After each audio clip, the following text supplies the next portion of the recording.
నేను మీ విజయ. గుని రసోయిలందరికీ స్వాగతం, సుస్వాగతం. ఈరోజు నేను మీకు మినపప్పు జంతికీలు చెప్తాను. ఎంతో రుచిగా ఉండే జంతికీలు ఇవి. చాలామంది చాలా రకాలుగా చేసుకుంటారండి అలాగా. కానీ నేను చెప్పినట్టు చేస్తే కమ్మగా ఎక్స్ట్రా క్రిస్పీగా వస్తాయండి. సూపర్ హిట్ రెసిపీ ఇది. చూడండి, నేను చెప్పిన కొలతలతో మీరు చేసారనుకో పర్ఫెక్ట్గా ఉంటాయండి. ఒక కప్పు మినపప్పు, ఇది 4 గంటలు అయింది నానబెట్టాను. ఇప్పుడు కుక్కర్లో వేసేసి ఒక కప్పుకి 2 కప్పులు నీళ్ళు పోసుకొని దీన్ని 2 నుంచి 3 సీటీల వరకు కొట్టించాలి. సీటీలు అయిపోయండి. ఇప్పుడు ఇప్పి చూస్తాను చూడండి. మెత్తగా ఉడికిపోయింది. ఇప్పుడు ఏం చేస్తామంటే ఇది చల్లారి పెట్టాలి. ఒక 10 నిమిషాల్లో చల్లారిపోతుంది. చల్లారిన తర్వాత మిక్సీ జార్లో వేసుకొని దీన్ని గ్రైండ్ చేసుకోవాలి. సరే, ఉడికిపోయిన తర్వాత ఇలా మెత్తగా ఉడికిపోయిందండి. ఇగో చూడండి, ఉడికిన తర్వాత దీన్ని మిక్సీలోని ఒక మాట గ్రైండ్ చేసుకున్నాను. ఇగో ఇలా అయిపోయింది. ఇప్పుడు ఏ కప్పుతో అయితే నేను పప్పు తీసుకున్నానో అదే కప్పుతోని బియ్యం పిండి 3 కప్పులు బియ్యం పిండి అండి. ఒక కప్పు మినపప్పు తీసుకున్నాను, అలాగే 3 కప్పులు బియ్యం పిండి తీసుకోవాలి.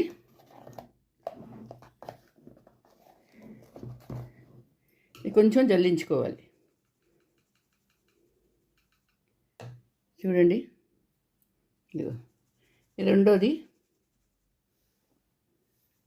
3 కప్పులు అంటే కేజీ మినపప్పుకి అయితే 3 కేజీలు బియ్యం పిండి పడుతుంది. ఇదేనండి దీని కొలత. ఇప్పుడు దీంట్లోని కొంచెం ఉప్పు, మనకి ఎంత కావాలో అంత తగినంత ఉప్పు వేసుకోవాలండి.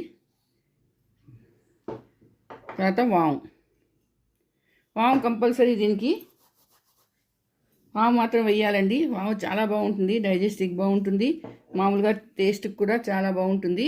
వాము వేసుకొని ఇందులో కొంచెం ఇంగు వేసుకోవాలండి. ఇంగు వేస్తే చాలా చాలా బాగుంటుంది, మంచి టేస్ట్ వస్తుంది, వాసన కూడాను. అలాగే మరుగు నూనె, దీనికి 2 గంటలు మరుగు నూనె వేసుకోవాలి. నూనె ముదిరించి నేను మరటపెట్టి పెట్టుకున్నాను, అది వేసుకొని దీన్ని కలుపుకోవాలి. చూడండి, మరీ పలుచగా కలపకూడదు, అలానే మరీ గట్టిగా కట్టకూడదు. బియ్యం పిండి వేసాం కాబట్టి కొంచెం గట్టి పడుతుంది. ఇది మధ్యన కొంచెం నీళ్ళు వేసుకొని పలుచగా చేసుకోవచ్చు.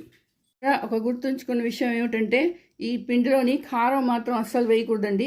కారం వేస్తే మాత్రం రంగు మారిపోతుంది. ఇప్పుడు ఇలా ఉంటుంది కదా, తెల్లగా ఉంటాయి ఇవి. ఇలా వేసేసుకోవచ్చు, లేదా చేతితో కూడా ఇలా కూడా వేసేసుకోవచ్చు అండి. డైరెక్ట్ వేసేసుకోవచ్చు.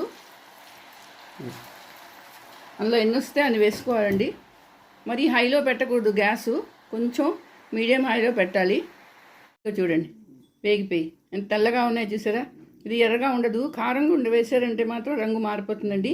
ఇలా వేసి ఇప్పుడు ప్లేట్లోకి తీసుకుందాం. చాలా వేగం అయిపోతాయి ఇవి, ఎక్కువ టైం పట్టవు, తెల్లగా ఉంటాయండి ఇవి. తినడానికి కరకరలాడుతూ చాలా బాగుంటాయి. ఇంకో వాయి వేసుకుంటాను చూడండి.